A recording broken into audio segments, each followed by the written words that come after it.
Yeah, man, it's going down. This is Donnie Houston podcast. I'm Donnie Houston. Check it out, man. We got a special guest in the house. Man, he's been down in the H, man. Put it down for a long time on the business side, man. You know what I'm saying? Managing some of the biggest acts to come out of Texas, man. You know what I'm saying? Slim Thug, Zero, Baby Bash, man, just to name a few. But, hey, man, Big Heavy, what's going down? What's going down, Donnie? You know, me and Donnie partners, man. This is a different type of interview, man. Donnie, my partner. He been on the road with us. He been there when I needed help bad. Donnie, I need something. Please be there. And so, you know, I'm happy to be here, man. I'm happy to see his growth in this whole thing. Man, I appreciate you, man. So what's new, man? You got the new label popping up? Man, I don't got a label, Donnie, now. I got a management It's not company. a label? Okay, it's management. Nah, okay, I don't want to do the label thing, man. It's going to take a whole lot of money to get these boys funded. The management company, I still have Slim Thug. I still have Bash. I have Kiki now. I got several more artists. I got my new artist. This is Mr. Kane.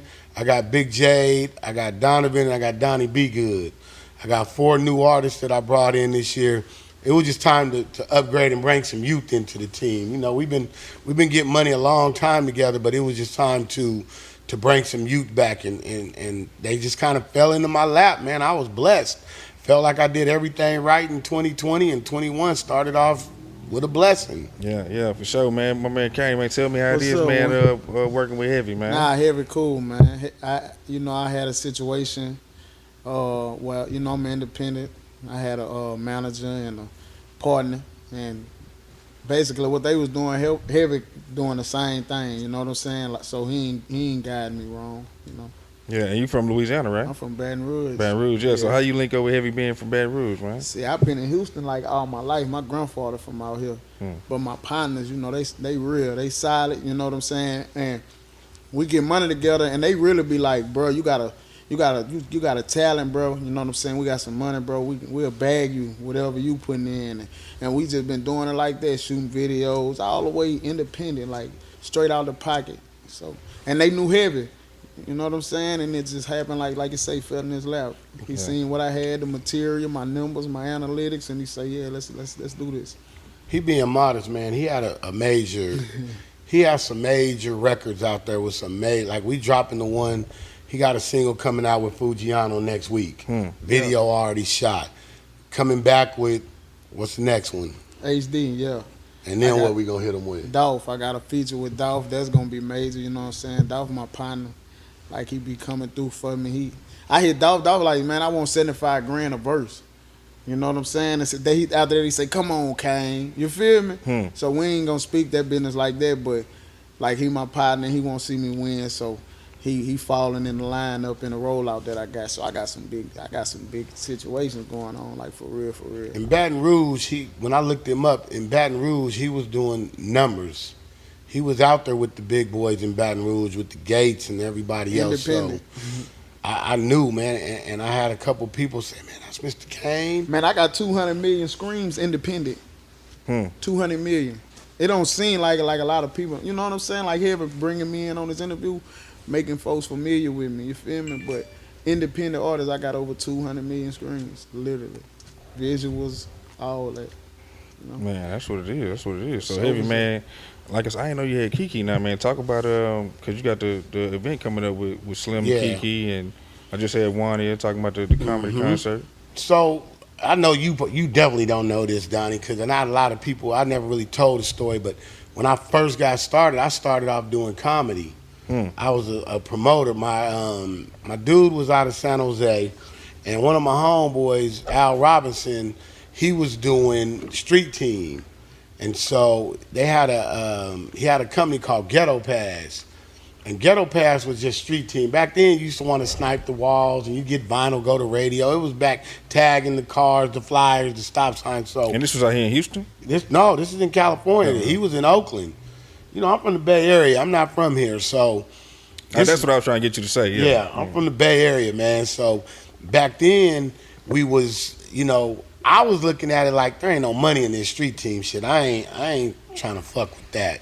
I'm watching you. You got a good look. Like, you know, I met Pac from him. I met Biggie from him. I met a bunch of people from him, but it didn't feel like it was no money. So he had he's signed on to be an executive record label, independent label. In the Bay. So what year is this? This is in the 90s, man. 93. Early 90s. So 92, that's like Mark early Curry and all 90s. them out there? Yep. Yeah. Yep. Mark Curry was out there, man. And Jeff Clanagan created this label called Lethal Records. And he had an artist out of San Jose named MC Twist. So I was born in San Francisco but raised in San Jose. So now it's like you in my hometown, my homeboy working for the label. I'm watching all this go. They got a song with Bootsy Collins, and I'm getting more into like, man, what can I do? So Jeff comes to me one day and he said, Heavy, give me $20,000 and let's do this Def Comedy Jam together. I say, man, shit, let me try to scrape it up. So I scrape up the $20,000. You know, I'm from the Bay, man, so, you know, a female gave me the $20,000. Just be 100. Vietnamese girl I was with for a long time, got it from her parents and gave it to me. And I took that 20, me and Jeff did Def Comedy Jam in Oakland.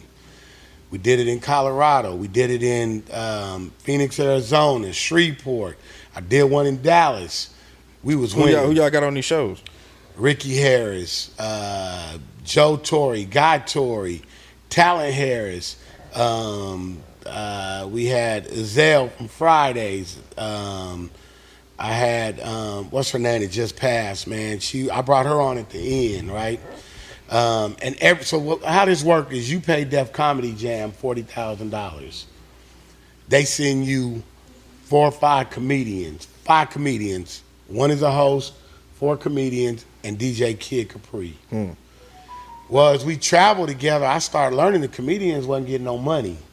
So I came up with this idea. I said, man, I'm going to do my first show I tried it at, man, Phoenix, Arizona. It's so crazy because those comedians still know it. It tripped me out last night because Talent said it, but I did it in Phoenix, Arizona, and I called it Black Comedy Jam. Changed the D to a B, exact same logo. Where it said DJ Kid Capri, I put DJ Kid for free. I did everything identical. And I doubled the pay up for the artists, right? And I sold like 2,500 tickets at that show. It only held 2,800. So imagine what my residual was coming back now. Now I'm looking at 40, 50,000 coming back, and I'm like, what the fuck? So I started doing Black Comedy Jams all over. The comedians is loving it. Because I sell out a show, I might take them to the Nike factory, the Nike store. And these the same comedians from Def Comedy Jam? Same comedians. You don't know, that comedy world is a tough world for them comedians, man. Well, then Def Jam started sending cease and desist, right? You can't do this, you mock. That's why I'm asking is figure out like, yeah. Man, then they start threatening the comedians. If you do this show, at that time we had Comic View and Def Comedy Jam had they BET. At that time, BET was huge. And so it kind of messed it up, so I kind of jumped out of it and I got into the music side of it, right? I was already fucking with Coolios and Warren G's and all of them anyways, just on GP. But at that time, I said, man, I think I want to do the music thing. So I was doing a lot of stuff. I had an artist out of here, out of Dallas, named Gemini. Had a big record in Houston, a Latin artist. And so when I got with Gemini, man, we started moving around in Texas. Well, Bash had moved here already, which at that time it was Baby Bishi, because he used to drive around in Vallejo, California. So you knew Bash from out there? I knew Bash from out there. Had a group that I was fucking with called In Too Deep. They had a record called Back to the Hotel. My first time meeting Bash, we pull up, we drive into Portland, Oregon with Mac Dre. It was Mac Dre, I think Too Short was on that lineup, and In Too Deep. Well, Bash is in the back seat, just a little groupie. Well, his name was Bishi then. Hey, this Baby Bishi. That day, Bash stuck to my mind because we come out of the hotel room, he didn't have a threesome. I'm like, how y'all let this nigga have a threesome? Y'all the rappers? And so me and Bash were always super cool. Bash was a street rapper too, just so you know. He wasn't no pop star. He was a hood rapper. He grew up between E40 and Mac Dre. That was his lane. Like if you go listen to his old stuff from Partner Deuce, he was a hood rapper. So when I got the call from Charles Chavez, I was with a record label. I was already doing it. I was doing retail. That's how I met the Wendy Days and the Sonia Askews. Started meeting people in the industry. By then, I got a phone call to do road management for Bash. And I'm like, yeah, that's my homie. I'm good. So I fly up here. Bash had just started Sugar Sugar. And so I ended up going on the road with Bash. And I ended up being with Charles Chavez and being in Houston 80% of the time. I hadn't had Slim Thug, no Zero. And that went on for a while. All Latin artists. It was Bash, Frankie J, Natalie, which was the Houston Rockets cheerleader. She's still at the Houston Rockets. She's still with them.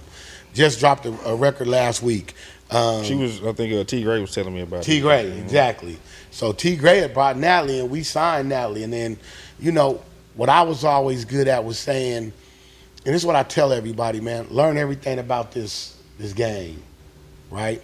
I want to know about the retail. I want to know how do you work records at radio.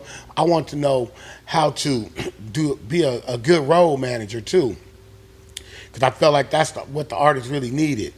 And so I became a pretty high-end road manager. Started with Bash, and we started driving the country. So at that time, radio was big. The internet wasn't so big. They were just coming out with, near the end of that era, they were just starting to come out with MySpace. So we drive. Was Sugar Sugar still through Dope House? No, Sugar Sugar was never with Dope House. That was the dilemma. Bash had a deal with South Park Mexican and Dope House. And it was always love. I say this, it was never a conflict. But they wasn't going to let Bash just leave with the name Bash, or Baby Bishi. They knew Bishi, Love My Chicken Greasy, from Wiggy Wiggy. But when he changed over, Universal said, we don't even want to fight this. You got to change your name. We'll just call you Baby Bash. That's how that happened. Sugar Sugar was with Universal from the gate. That was a huge record. Huge. Number one record. I done traveled the country 10 times with one record. And Frankie J was also signed, who had Don't Want to Try. He was a Cumbia King. So there was a litigation going between us and the Quintanilla family also, because he was signed to A.B. Quintanilla, Selena's brother. And so we got through all of that. The label started grooving. We had big records. So after we got Natalie, I made Charles sign Gemini also. So my original artist is still with me. I got Gemini, we got Bash, we got Natalie, we got Frankie. Now it's starting to be a little light on us now, because they all selling records and doing numbers. But we still, man, we didn't even have GPSs. If I call Bash, he'll tell me how many times we got lost on the road. Fuck, I know where the fuck we going in New York, my nigga. Like, I'm trying to figure it out on a map. And so as we grew, we signed Playing Skills. That was the turning point for Latium, because Playing Skills brought Chameleonaire, right? Damn, Heavy. I ain't know you was involved with all this shit. Yeah, Playing Skills brought Chameleonaire. And, man, to be honest with you, I'm going to tell a real story. I didn't even know who Chameleonaire was. No shit. Charles, so you wasn't tuned in with Houston rap like that? Nope. Because think about it, I come from the West Coast. I'm also tuned in now on this Latin stuff that we doing. I had no idea who Chameleonaire. I mean, I heard of him, I think, and man, I wasn't a fan. I didn't grow up, right? So Charles goes, we need you to go to New York with Chameleonaire. I think the deal is done. I said, all right. And we had all the award shows too. Think about it. We had the VH1. We had on no BET stuff, but we had at the big shows that are on the TV. And so we seeing all these people. So when I go to meet Chameleonaire, I don't even know who he is. I said, Charles, I'm meeting him at the airport to catch a flight to New York to go meet with Universal. I said, Charles, what do he look like? He said, man, he gonna have that dumb lizard on his chain, right? I said, okay. So I meet Chameleonaire. I stayed with Chameleonaire for a while, man. And back then, Chameleonaire, he might drink a Patron margarita, or you catch him in Harlem Nights. So we went out a few times, but that rise in brought the attention. And so when we were in, we had so much pub going. Everybody was calling the label. Pepsi, and I'll never forget, we had a Super Bowl in Miami, and I was taking Frankie, and Bash was coming later on, and Frankie said, Hev, I don't want to be with Latium no more. which was the management / he was signed to Sony, but we were really the independent in the middle controlling it. And I said, what do you mean, Frank? He's like, I don't want to do it no more. You come on and manage me. And I said, man, I don't think I can do that. I gotta rock with who brought me in. And Charles flew down. I was like, Charles, you got a problem with Frankie? What the fuck's going on? Charles said, I'm getting on a flight now. I'm going to be there. Charles Chavez, if you know him, he's an arrogant motherfucker, man. That's my Mexican partner, my brother for life. Arrogant as fuck. So he said, I'm coming. So he gets off the plane. I'm in the lobby fucking around. And Charles, I'm going up to tell this talk. So Charles comes downstairs with a drink in his hand. It's fucking over. Frankie's not with us no more. Like, what the fuck, man? Damn, we in the middle of we just had dropped the record Obsession that already went platinum. I said, what the fuck, Charles? He's like, man, you still got that contact with Purple? Purple was handling Pitbull at the time. And I said, yeah, why, man? He's like, well, see if they're in town. I'm like, for what? Like, man, just call them, because I left out a part. When I was with Gemini, we went on a tour with the label I was with. It was a Latin label too, and it was Pitbull, Amanda Perez, Nasty Boy Click, and Gemini. And so I had that relationship with Pitt way back then. So I said, yeah, man. So I called Perp. He's like, yeah, we in West Palm Beach. We gonna be here tonight. So Charles said, we gonna go to West Palm Beach on the ride up. It's about an hour drive from Miami. He said, we gonna fucking sign Pitbull. I said, man, you're not getting Pitbull, Charles. That motherfucker is already getting 20,000 already. At this time, people don't know, Pitbull had dreads and all kind of shit. Pitbull was brought up in Little Haiti outside of Miami. He just had this whole mystique. He could always rap. And so we get there, and about 7 bottles in the Patron, Pitt says, I'll fly to Houston next week and meet with y'all. So we drive our drunk asses back. We do the whole Super Bowl shit. Pitt comes in the next week. And we signed him. I couldn't believe it. Pitt was recording. He recorded a bunch of records with Playing Skills. Pitt has always been humbled. I still fuck with him to this day. We sent him out on tour. He's been on tour with my guys. He toured with Bash last year before COVID hit. And when COVID hit, we had like 9 shows we were doing. So that's how this whole thing started coming in. Well, when me and Charles split, we had already went and talked to Trey the Truth, and we had talked to Slim. I had already went out with Trey, and Trey chose me to be his manager at that time. So I had already went on the road with Trey. I was out there, man. Now I'm a manager. I'm transitioning from everything I'm doing and turning into a manager. And Trey took me, man, this is back before Obama got elected. So we talking what? 07. Obama did 8 years and his foes. So we talking 12 years ago, 14 years ago. And longer than that, because it was during the election. So talking 15, 16 years ago probably. But anyway, so with Trey, man, it was just different. That was R.I.P. Clip D was with him. That was my right-hand man. And Trey showed me another side of this game, because he was still in his van driving up and down Louisiana all the way to Alabama and back, dropping CDs off at every fucking record store, mom and pop store in the hood that you could. But when you come back from that run, you got a bag full of money. Well, that was unheard of to me, because I'm a West Coast guy. And even though we had the same independent grind, this was different. We later on now. This ain't the 90s, man. This is in 2000. And so what happened with that was, man, when Obama got elected, I thought we was in Alexandria. We was in Jennings, Louisiana. And Trey woke up about 4 in the morning and said, I'm finna leave, I'll be back. I said, man, we got a noon interview. He said, man, I'll be back, I gotta go vote. Do you know Trey drove back to Houston to vote and drove right back? And I said, man, he takes this serious. That's why for him doing what he does today doesn't surprise me, because when he believes in it, he believes in it. But later on, I got a call, because remember, I was a manager, but I was known for road management at this time. I had done several tours and been out there. So the label started calling. So I got a call from Interscope and said, we need you to go to Florida with Slim Thug for Spring Bling. And at that time, that was BET. I was in Colorado. I said, man, I'm gone. So after that happened, that was the tail end of Slim's deal, right? And at the end of his deal, I was with him through all of that, and I ended up staying with him. And it took so much time because he was transitioning it back to independent with E1, and we had an album called Boss of All Bosses. Classic. There we go. That's my favorite Slim album. So now we back in the van, right? We in the Slim Thug van, and we driving the country all over again, every radio. But I got Slim Thug next to me who's bitching the whole way. Fuck this shit. I don't want to do this shit. Fuck this shit, right? The record had a record called I Run on it. Huge record.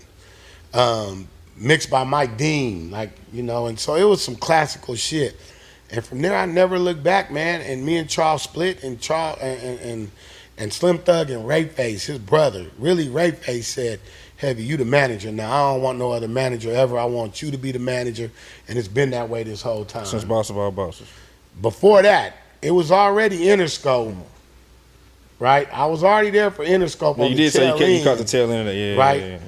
Yeah. And so it transitioned into just flowing over. At that time, he didn't want me to be the road manager no more. He wanted me to be the manager, which came with a lot more responsibilities, man. Like Slim Thug is a responsibility for me. And with that, later on down the line, when I left with Bash as well. So I had Bash and Slim for a long time, just them two, and then came Zero. Because me and Trey had went our own ways just because I was too busy. Trey needed me there full time. I wasn't going to be able to be there full time. And so we ended up splitting, and I was with them full time. And years later, here comes Zero. This is probably 8 years ago. I got a call and said, Zero wants to meet with you. Will you meet with him? I was like, yeah. But I knew he was managed by my partner, T. Ferris. So I said, man, I'm going to go talk to T. Ferris. I want to make sure. This is my partner, man. We doing business now. Make sure it's all good. Yeah. I'm in the middle of it all with Paul Wall. I'm booking Paul Wall. I went and got my booking license. I'm a licensed booking agent right now, licensed and bonded. And so I wanted to make sure that there wasn't no tension. So I said, hey, Ferris, where you at? He was at Foot Action or Foot Locker. I went and met with Ferris, and we talked for an hour. And I said, man, I'm going to manage Zero, man, and you cool? And he was like, yeah, man, you know, sometimes it can be a headache and da-da-da-da. And I said, all right. So I went into managing Zero knowing what I was getting into. I had heard all the horror stories. I had heard it all, but I'm a different type of person. I judge a man on what my relationships are, what we have together. And so I got with Zero, man, and it was a struggle because Ro never would really tell you what he feels. Man, fuck that promoter. I ain't fucking with him. But really he's saying, go pick up the bag, Heavy, please. So I figured a lot. It helped my management team. It helped my management as a person with him because I tell these managers right now, Donnie, you know what? If you got a situation, err on the side of your artist. Do what you think is best for them, not what you think. If the money's what they need, then go get them the money, right? And hope that it works out. But if you think they don't need the money and they need to be in the studio, then take them to the studio and say, fuck the money. Do always what's best for your artist. And that's been my longevity. And I stayed with Ro through the times when he was homeless.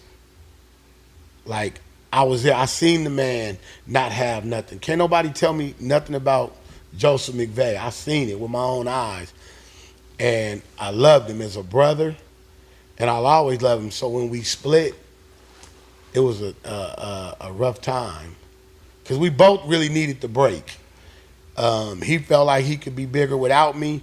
I felt like I was just drained, and I went as far as I could go with him. And sometimes you can only run the marathon for so long, and you got to pass that baton and hope that there's somebody else out there that would take that person. And that's out of love, not hate. That's out of saying, if JC called right now and said he wanted Slim Thug, I would call Slim right now and say, get on a plane and go to New York and sign the deal. I don't never want to be that manager that don't wish the best for my artists. And so that was tough. But you know what's easy, Donnie, is I never signed my guys' paperwork. I don't got an artist in here or an artist in my career that's been signed to paperwork. It's always been what it's supposed to be. And people will say, you are an idiot. You are a fool. Am I? Am I really?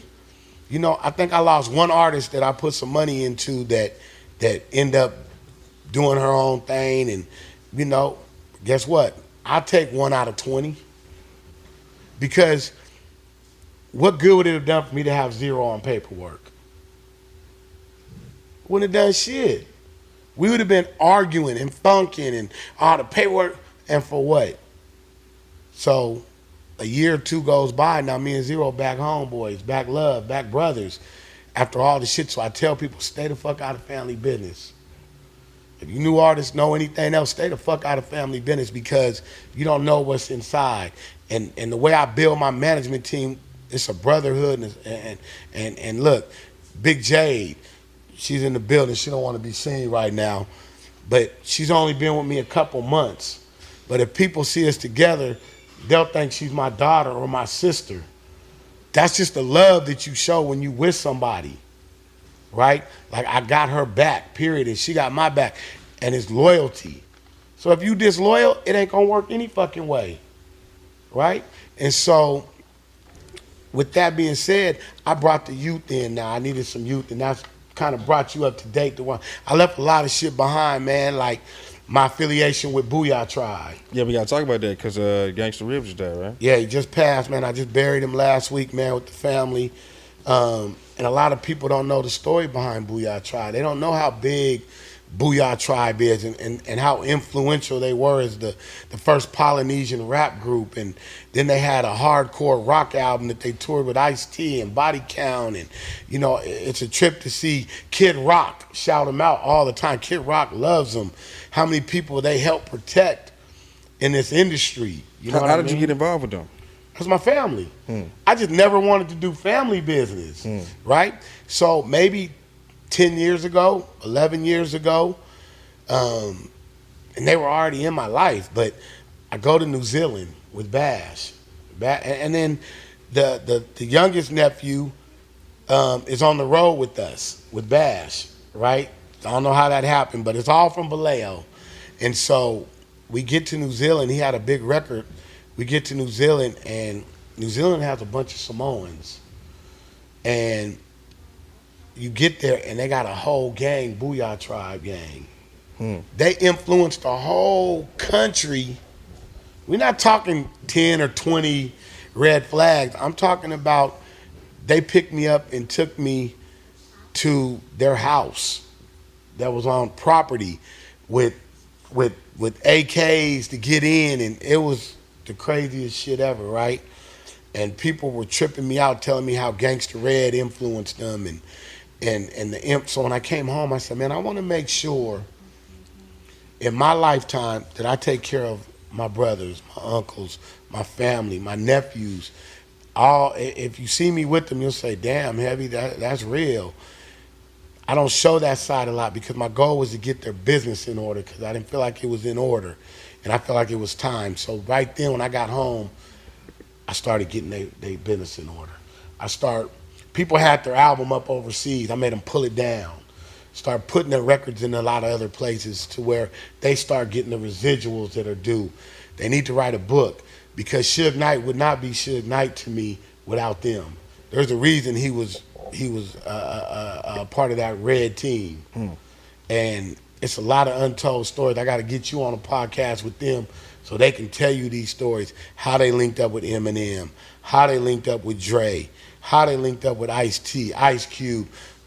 Everybody knows them. If you Google them, you're going to see documentaries after documentary on them, but they're still unknown, right? And so this goes back to what I try to tell people. You got to know your history in this hip-hop. It's crazy to me because a new rock band will tell you all about Van Halen and Scorpio and Kiss and all of them, but my guys don't know. They don't know the hip-hop. A lot of them don't know. So, you know, I have my way of doing things, Donnie, and like I say, unorthodox, whatever it is, you know, it works for me. Booyah Tribe was a big part of my life, man. It hurt me last week to bury Red. It took a lot out of me because he was here with me. I promise you, you was in the studio that night and didn't even know that was him. We went in there with Paul Wall and he recorded 3 records. Man. See, they smoke a lot of weed, so they ain't gonna remember this shit. But you probably wouldn't have known him because by then Red wasn't all super big no more. He looked regular, but he came to Houston, spent time. He got a record with Zero, called Zero to a Gangster. I do remember that shit. Yep. Zero to a Gangster. You don't want to fuck with me. So, you know, it's just been a long story, man, a long ride. I don't even do these interviews. I've been saying this to everybody. I don't do them normally, but it was time to brand the comedy show and get back out there, man. And there's a lot, man. I skip so much because I forget, you know, tour bus life is tour bus life. Yeah. Hey, going on the road with Heavy, I forgot you bear with me. that should be a trip, man. And you know, it's to give some knowledge to the other artists, man. We have to start learning, man. We need to start learning this shit. We need to start learning how to approach managers and DJs. Like, I'm so sick of hearing, man, fuck the DJs. Man, y'all got it wrong. The DJs don't owe nobody shit. They don't owe us to play our records. So let's say my idea now is I don't want to do radio runs. I want to do relationship runs. I want to go out and have dinner with the DJs. I want to talk about how the fucking Packers played this dumbass game last week and fucked off the whole get down and cost me all this fucking money, man. 4th and 7 and you fucking kick a field goal. You still need another touchdown. So I want to have those conversations with my DJs and become friends with. When Eden said I was coming to interview with Donnie, it wasn't like, I said, Donnie Houston, come on, man, that's fam. That's a relationship we built. I could call Donnie at any time, and I have called Donnie in the 12th hour with no DJ to come out on the road with me and Slim to come DJ, and Donnie's always packed up and came with us. So if he could, there's been a couple times he's been busy, but I always knew I had Donnie that I could depend on. So that's a relationship. It's not just a DJ, you know. And what happens with that? Now Slim is hearing Donnie's tracks. So Donnie got tracks with Slim that were big records on his albums. So when Slim's putting out this Sugar Daddy, he reached out to Donnie. It ain't about Heavy no more. It's about Donnie's relationship with the whole team. And that's what matters to me. And I think that's what the young artists are missing. Yeah, I was just telling somebody, I think me and my boy Joseph was just talking like, man, relationships take you further than anything, bro. Like, it's about who you know, man. You know what I mean? You can go to school and do whatever and have all the knowledge, but if you don't know the right people, man, that shit means NFL is full of grandkids, kids, brothers. Think about this. It's who you know. If you think everybody in the Manning family ain't gonna have a shot, if you think Peyton Manning's younger kids ain't gonna have a shot, they got a better shot than any talented athlete that we see out here. They got the first action. Who you know matters so much that you should always respect the relationship. It's never gonna be, if I give Donnie a record and he don't play it, fuck Donnie. It's never gonna be that. It's gonna be like, let me find another record. Maybe he'll like it. Maybe he'll fuck with this record. He don't like that one. Maybe another one. It's never gonna be fuck Donnie. It's never gonna be fuck High C, fuck Sam, fuck Endurance, fuck Herc. It ain't gonna be fuck none of my DJs. Cause we got relationships. We done all broke bread together. See, the one thing too when we talk about relationships going back into the management thing is when you a real manager, and the reason I don't need paperwork is because when you're a real manager, you really create a relationship. With your artists. Right? Meaning our kids know us. My kids know them.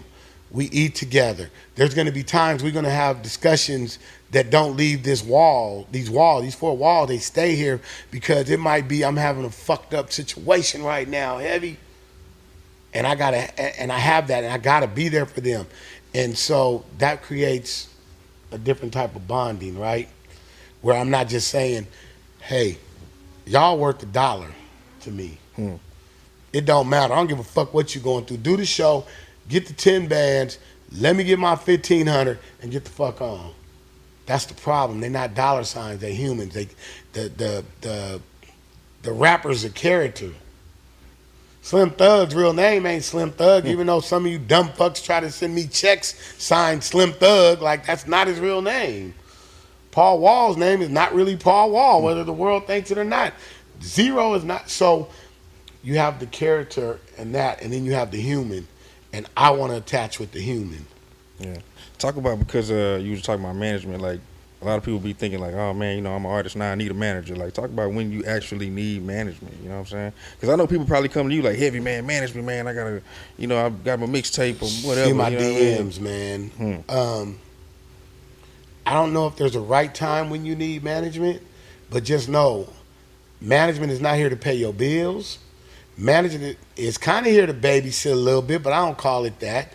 They're here to be there for you. They're here to elevate you. They're here to try to get you from point A to point B, from point B to C, D, and all the way up, right? They're here to take you as high as they can go with you. And to do that, you got to, one, have your work ethic right. Two, you're going to have some money to start, or you're going to have a label, or you're going to have something behind you to start. Three, you're not going to be able to tell me what to do, because then you don't need me. Why the hell you want to sign to me, but you want to tell me how to do my job? That's a big problem, believe it or not. A lot of these artists don't want to listen anyways. And then the stuff they send me, if your music ain't mixed, mastered, I'm not even going to listen past the first verse. I'm going to be honest. I'm like a DJ. Say you hate me, whatever, it's going to hurt my ears. I don't want to hear it. There's no real right time to me to get a manager. You can get a manager. I don't know. Ask when y'all think it's the right time to get a manager. You got something to manage? Big J said, when you got something to manage. What you say, Kane? She makes sense. What she said. Nah, you gotta have something going. When you got content and you feel like you need somebody to help you get it out there, man. Donnie? I feel like if you put enough hours into your craft, you that confident in it, then it's time to get a manager. So, let me tell you how these youth came into my life, right? First one was Donovan. Did I call you Donnie right now?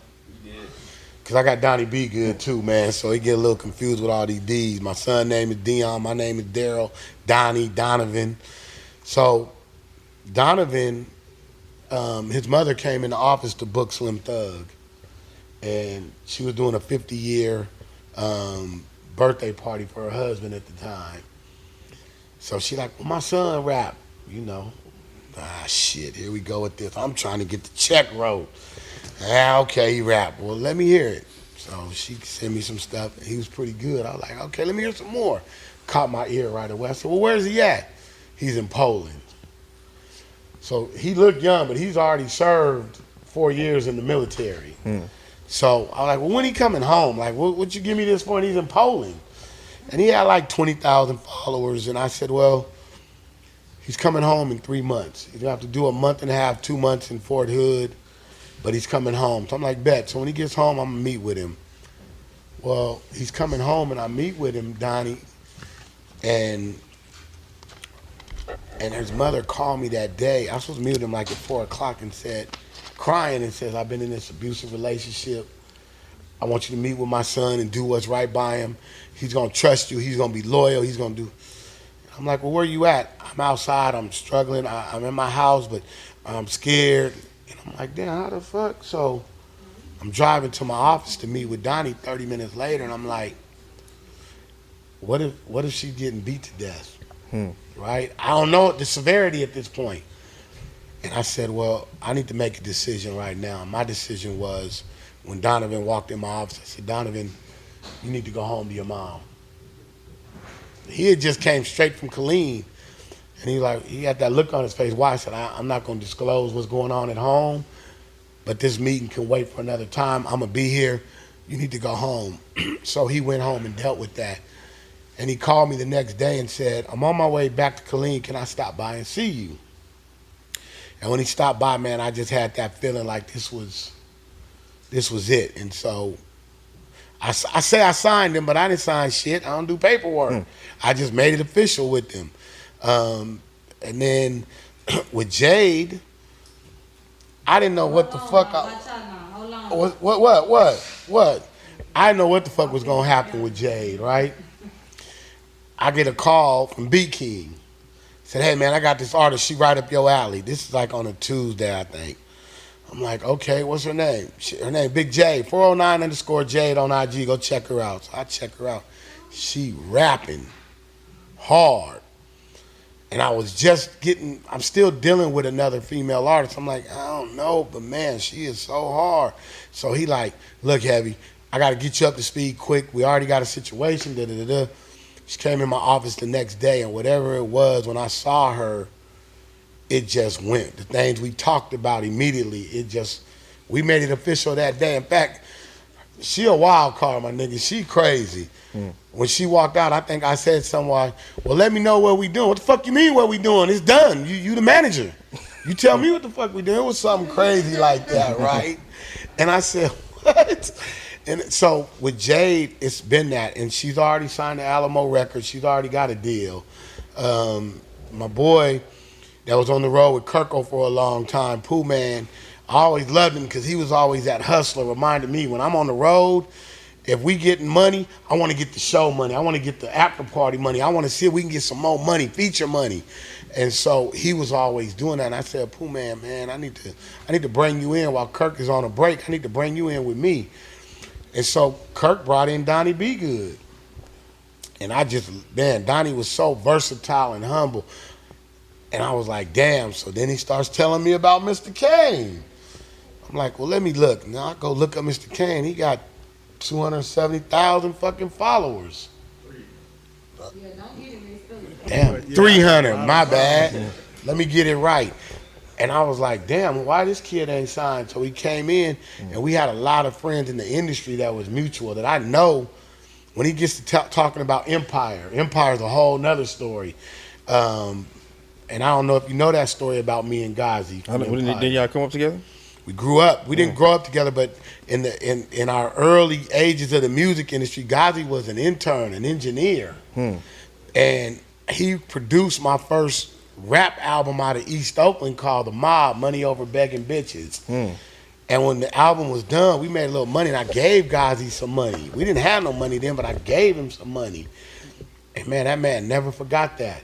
So when Empire started to grow, he came and met with me in Dallas. He happened to be, this is God's faith. When you do everything right, man, it all will work out. Me and Slim Thug are at the Westin in Dallas, and Ghazi was staying there for a convention.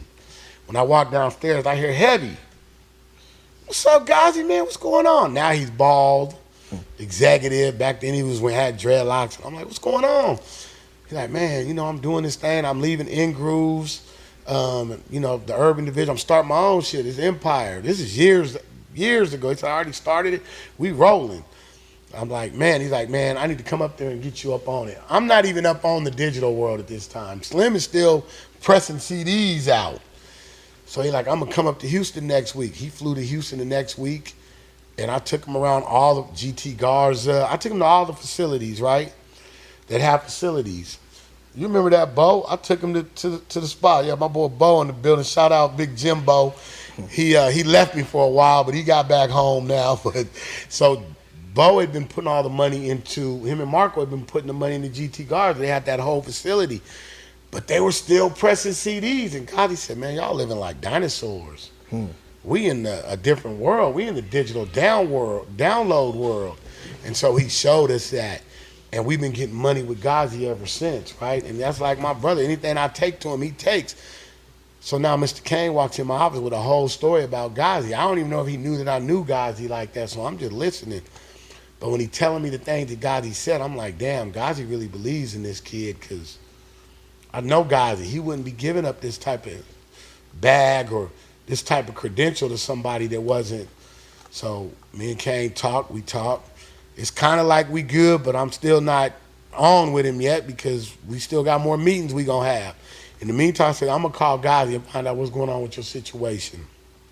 I called Ghazi, and Ghazi only had one thing to say. He said, man, Kane is a superstar, Heavy. He just fell in between the digital download world and the streaming world. That was a gap right there where we were downloading the albums, and all of a sudden, bam, we went to streaming. Right.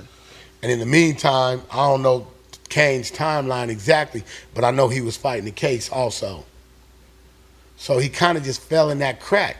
Well, that ain't no problem. Shit, we can get out of this crack, right? And so that's how Mr. Kane came in, and we've been rocking. And it ain't been that long, but you know the loyalty between people.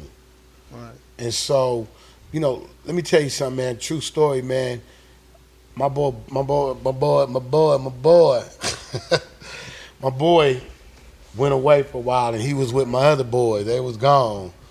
And I'm so glad he's home, man, because I was tired of going to Beaumont. This is all a coincidence. I was tired of going to Beaumont, but yet I signed an artist from Beaumont. Yeah. Now that's crazy, because she probably don't even know how often I was going to Beaumont.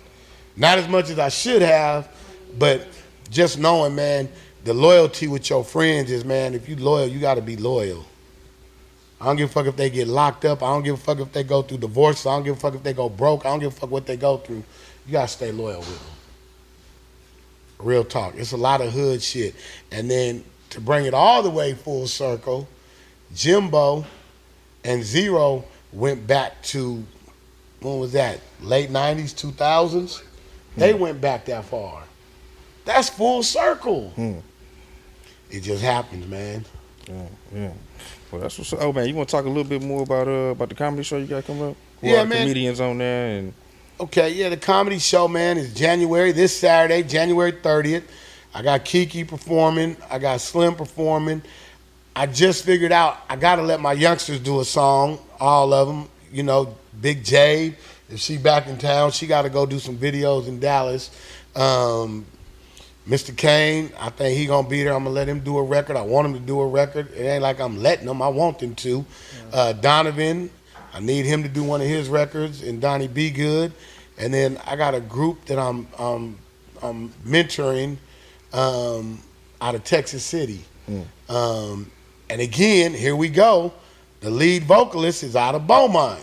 I don't know what Beaumont got out there, but they got something in Beaumont that we might be slipping on. So I got them doing the performances. And then I'm going to have Bash there, so I'll probably do Sugar Sugar. And then on the comedian side, I got Grossman hosting. I brought in Keisha Hunt, Lil Darryl, Shady Feel Good, Shouty Feel Good from New Orleans, my bad. Derek Keener, that damn Monty. I was gonna save him for last, man. That damn Monty, boy. Monty, you better be funny, my nigga. We gonna dog you, boy. You know, that's my partner. Again, these is relationships with these people, right? And then I brought in Talon Harris, somebody that I dealt with 20 years ago. I brought Talon back. And man, we gonna have a good time that night, man. We just sold a lot of tickets, enough to where we can be COVID safe. I sold a lot of sections. The club is a $5 million club with $1 million sound and lighting. You got to come see it. Donnie, let me know if you coming, who you coming with. I got you. For sure. And wait, where can they get tickets? Or you already out of there with them? No, they can still get tickets up until Friday at stubwire.com, but I think we only have sections left. So there's like 2 or 3 4-seater sections, and there's a couple 6-seaters. Yeah. That's what it is, man. I appreciate you coming through. You got anything else before we get up out of here? Man, the artists want to say something. That's all good. We appreciate you, man, for bringing us through, man. Hey, they say they got it, man. Yeah, go check us out, man. Be on the lookout for them. That's what it is. The Donnie Houston Podcast, Heavy. I'm Donnie Houston. Hey, man, we out.